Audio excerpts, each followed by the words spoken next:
Chérif Cheikh Ahmed Tidiane Diop, bonsoir. Mesdames, Messieurs, bonsoir. Notre invité ce soir, Landing Savané, c'est le secrétaire général d'AJ-PADS Authentique. 3 sujets au menu de cet entretien. Le processus de paix en Casamance, la politique nationale et puis la diplomatie sénégalaise. Bonsoir, Monsieur le ministre d'État. Bonsoir, Monsieur Diop. Il y a eu rencontre hier à Mongon dans le Mignona entre le MFDC, le GRPC de Robert Sagna et les populations de la localité sur la paix en Casamance. Le MFDC a exprimé sa ferme volonté d'aboutir à une paix définitive et inclusive, si vous voulez. Alors, c'est déjà rassurant, non? Oui, c'est rassurant. Je voudrais, avant de commencer, saluer aussi les téléspectateurs pour lesquels nous sommes présents ici et féliciter les acteurs de cette rencontre parce que la paix en Casamance est une préoccupation de l'ensemble des Sénégalais. Oui. Et chaque pas en avant réjouit tous nos concitoyens. Et cette fois-ci, vous pensez que ce sera la bonne? Vous savez, chaque fois nous avons espéré que c'était la bonne foi. Mais il ne faut pas non plus être naïf. Le processus de rétablissement de la paix en Casamance, c'est un processus complexe dans lequel beaucoup d'acteurs interviennent. Oui. Et chaque acteur a sa capacité de faire avancer ou de bloquer le processus. C'est pour cela que nous devons prier d'abord, Oui. y croire et y travailler tous là où nous sommes. Je crois que, j'espère, cette fois-ci, les choses iront jusqu'au bout. Notre frère et aîné Robert Sagna doit être félicité tout particulièrement parce qu'il connaît bien la région, il est de la région et il a beaucoup fait déjà pour le rétablissement de la paix en Casamance. Oui. Quand on espère aboutir cette fois-ci à une paix définitive, est-ce qu'on ne peut pas lier cela à la longue accalmie qu'on a notée depuis quelques années? Il est clair que l'accalmie était un signe d'une volonté d'apaisement de part et d'autre. Et c'est cette volonté d'apaisement de part et d'autre qui se concrétise aujourd'hui à travers les déclarations que nous avons tous suivies.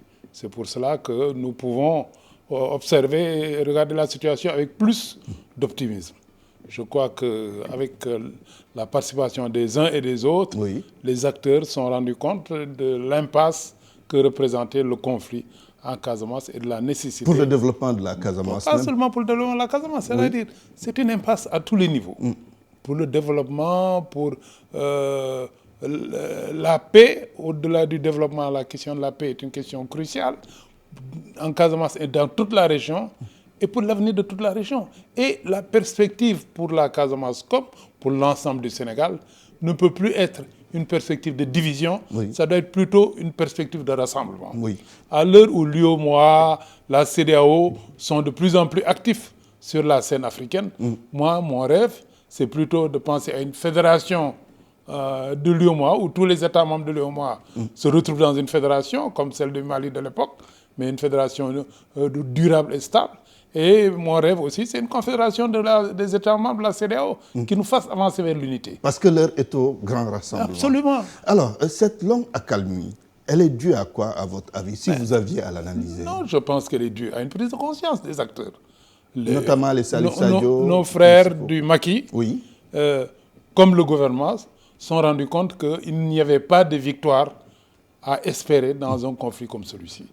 Et quand il n'y a pas de victoire à espérer par la voie militaire, la seule victoire qui reste, c'est la négociation qui conduit à la paix.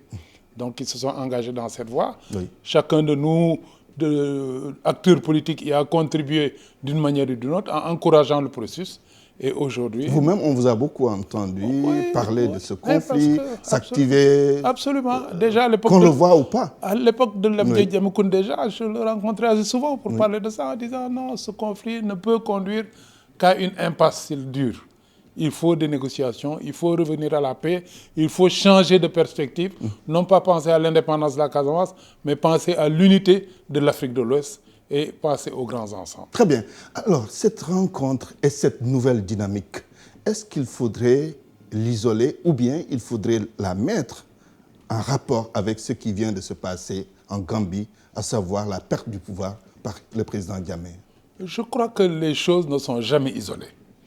Et ce serait une erreur, effectivement, d'isoler ce qui se passe aujourd'hui en Casamance de ce qui s'est passé en Gambie. C'est lié? C'est lié, certainement. Et le fait que le président Jammeh ait perdu le pouvoir? Je crois que c'est lié. Je ne veux pas entrer dans des détails, mais ce qui est sûr, c'est que le pouvoir du président Jammeh était un pouvoir dictatorial, qu'aujourd'hui le nouveau président est élu de façon démocratique, et donc dans le pays, une volonté d'apaisement se renforce, et l'apaisement en Gambie ne va pas sans l'apaisement aux frontières et l'apaisement dans les relations avec le Sénégal. Très bien. Monsieur le ministre d'État, le MFDC, dans le communiqué final, a exprimé sa volonté de voir des négociations se tenir avec les différents acteurs de ce conflit, évidemment dont l'État. Qu'est-ce que l'État doit faire maintenant pour aboutir à cette paix définitive et inclusive? L'État doit aider d'abord le MFDC à aller vers la réunification ou la coordination au moins des différents démembrements du MFDC.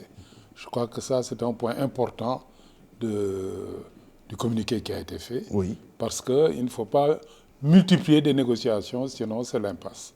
Lorsque l'essentiel des groupes qui se réclament du MFDC aura accepté de coordonner ses positions et de rencontrer le gouvernement ensemble, on aura franchi un grand pas dans la bonne direction. L'État peut y aider, il doit y aider. Et l'État, déjà, a beaucoup fait en confirmant sa volonté d'apaisement et en contribuant par des négociations que nous ne suivons pas. Parce Oui. que et le développement économique de la Casamance. Donc, il y a beaucoup de choses qui se font en une écoute plus poussée des problèmes de la Casamance. Donc, les choses vont dans le bon sens. Mais il ne faut pas qu'elles s'arrêtent. L'impact, justement, de la communauté Saint-Egidio de Rome dans le processus de paix, vous pensez que ça a été déterminant quelque part? Bon, déterminant, je ne peux pas le dire. Ça a été quand même quelque part c'était une contribution positif. positive au processus de la paix. Parce que, encore une fois, la Casamance est une région où quand même l'Église a un poids que nous ne pouvons pas négliger. Et ce n'est pas pour rien que l'abbé Diamacoune a été pendant toute une période la tête pensante de la rébellion. Donc nous saluons le rôle de tous ces acteurs-là et nous les remercions au nom de l'ensemble des Sénégalais pour vraiment leur disponibilité et cette belle contribution. Très bien. Vive la paix en Casamance. Vive la paix. Nous tournons cette page processus de paix en Casamance pour nous retrouver sur la page politique. Les élections législatives, c'est dans quelques mois, disons 6 mois, parce que c'est le 30 juillet prochain. AJ/PADS authentique, il sera, j'imagine, avec Beno Bokeyakar. Ce serait logique, disons. Ce serait logique. Ce serait logique. Alors, pour cette législature en cours, vous n'êtes pas représenté à l'Assemblée nationale. Oui. Et pour la prochaine, qu'est-ce que vous dites? Il faut rectifier. Naturellement. Même pour la législature passée, nous avons signalé que c'était une anomalie.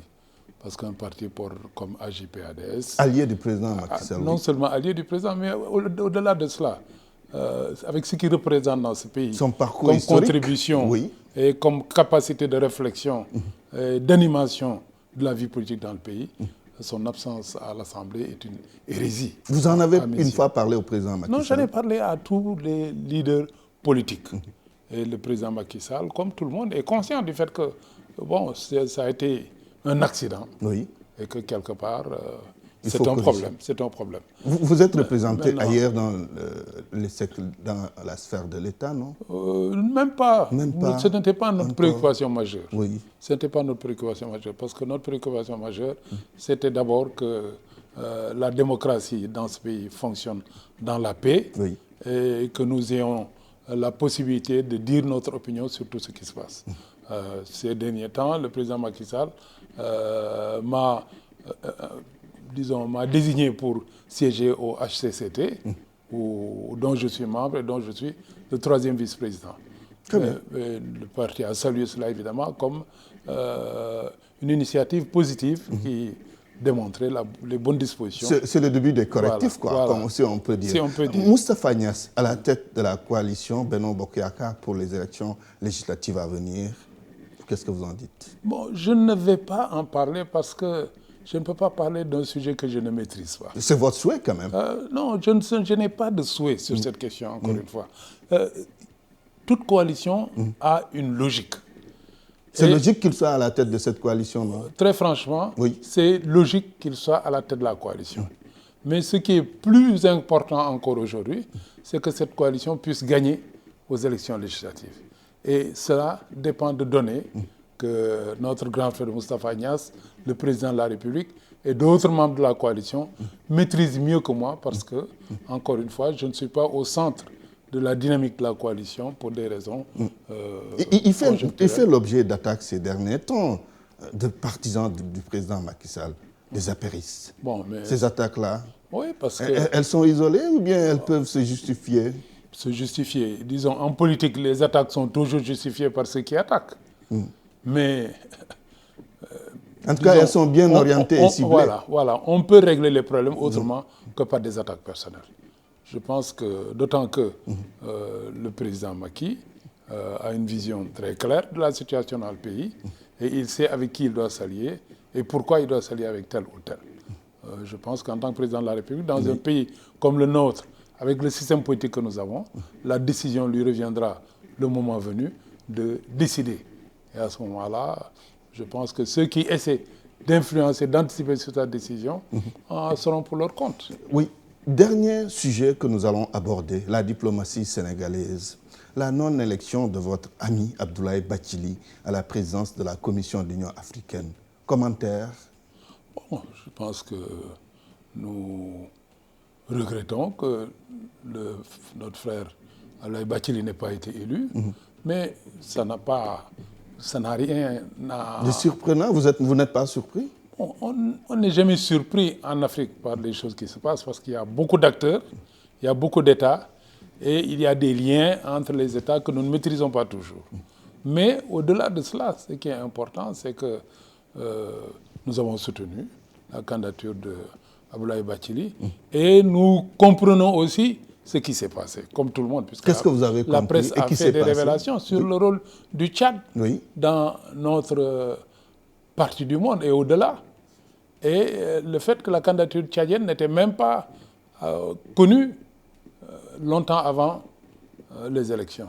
Donc c'est une candidature qui a été préparée et présentée dans des conditions telles qu'elle a permis au Tchad de gagner. Et bien soutenu, la il faut le dire consultation. aussi, Nous félicitons le candidat élu. Parce qu'une fois élu, il n'est plus tchadien, il est africain. Et nous savons qu'il a lui aussi les capacités de traiter les problèmes qui lui seront soumis dans l'intérêt de l'ensemble du continent. Espérons bien que ce soit le cas. Dernière question, justement, toujours sur la diplomatie. Le sommet du G5 qui s'est tenu au Mali. Le Sénégal ne fait pas partie de ce groupe des pays du Sahel. Voilà. Est-ce que cela est normal, à votre avis? Vous savez, en politique, il n'y a pas de choses normales. Il y a des choses qui se passent pour des raisons précises. Ces raisons-là sont bonnes pour les uns, moins bonnes pour les autres. Oui, mais quand même, le Sénégal est membre du Sahel, est un pays sahelien. Ce que je voudrais dire, oui, c'est que les pays membres sont des pays dans lesquels il y a eu des violences.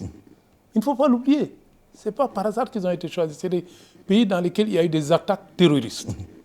Et donc, pour moi... c'est ça qui a prévalu. C'est pas fortuit. C'est pas là. C'est ça qui a prévalu dans le choix des pays qui doivent être membres. Oui, mais aujourd'hui, tous les pays sont exposés au terrorisme. Tous les pays, justement, raison de plus, comme on ne peut pas mettre tous les pays. On a mis ceux qui ont effectivement eu à faire face. Mettre le Sénégal, ce serait un pays de trop? Non, le Sénégal, il serait tout à fait à l'aise, il pourrait défendre. Mais d'autres pays, moi je ne sais pas qui a été candidat, qui voulait être là-dedans, comme le Sénégal n'a pas été retenu, il n'y a pas de quoi aller en guerre contre qui que ce soit. Il n'y a pas une volonté d'isolement du Sénégal, de positionnement? S'il y a une volonté d'isolement, je ne la vois pas. Si elle existe, il faut corriger. Parce que de toute façon, si on cherche à vous isoler, c'est à vous de vous repositionner pour retourner dans le jeu et pour présenter là où vous devez vous présenter. Très bien. Monsieur le ministre d'État Landing Savané, je vous remercie. Je vous remercie. Merci d'avoir accepté sincèrement cette invitation. C'était un plaisir d'être avec vous sur ce plateau. C'est naturel. Merci bonne beaucoup. continuation. Merci et à vous. Plein succès à TFM. Merci beaucoup. Chérif Cheikh Ahmed Tidiane Diop, c'est fini pour ce soir. C'était le ministre Landing Savané. Excellente soirée. Et demain, je rappelle que vous avez rendez-vous avec Mahmoud Ibra Kane.